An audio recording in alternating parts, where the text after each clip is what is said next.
you run me through some of your numbers on a project? Yeah, Ryan, we're actually working on one right now.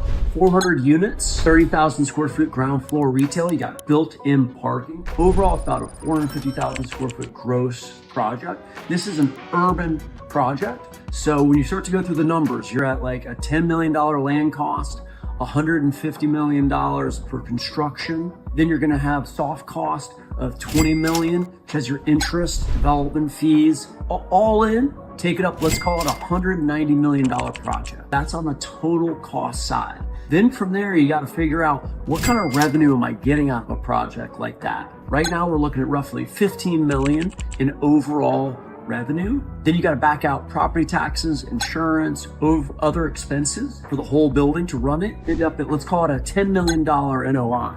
If you're to take $10 million NOI, and then you got to start figuring out what's the magic, the cap rates. Cap rates depend on how strong of a project, where it's located. I mean, look, if you're at a 0.045, which was a great cap rate for multifamily mixed back in the day, now it's a little tight, you'd be at 222 million in valuation on that $190 million cost. See, what's happened lately is projects are getting tight, less stuff starting, interest rates high, construction costs are high, rents are increasing, but not the rate they were after COVID. Rents have started to flatten out, so less projects are getting penciled. With that said, this one's gonna come down to debt service coverage ratio and what's the yield on cost. Got to be north of a 6% these days to even get someone to pay attention. With that said, this project's barely gonna be a go.